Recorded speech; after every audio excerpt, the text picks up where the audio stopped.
Selon le Hezbollah lui-même, Mustapha Badreddine avait dit il y a quelques mois « Je ne reviendrai pas de Syrie, sauf en martyr ou en portant le drapeau de la victoire ». Le commandant militaire en chef du mouvement armé chiite est mort près de l'aéroport de Damas dans des circonstances encore mystérieuses. Une explosion a visé jeudi soir l'un des postes du mouvement libanais dans la capitale syrienne.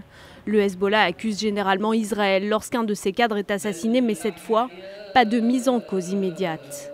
À Beyrouth, auprès des frères de Badreddine, on vient célébrer la mémoire de celui qui a participé à quasiment toutes les opérations du Hezbollah depuis 1982. Un commandant martyr a rejoint le cortège de tous les leaders disparus.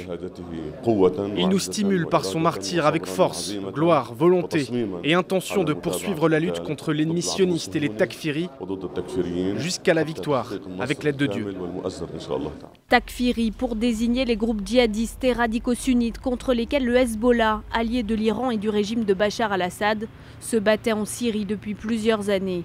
Badreddine faisait d'ailleurs l'objet de sanctions de la part des États-Unis depuis juillet 2015 pour, je cite, son soutien actif au régime Assad. Il était surtout l'un des 5 membres du Hezbollah accusé du meurtre de Rafik Hariri, l'ancien Premier ministre libanais, tué dans un attentat en 2005.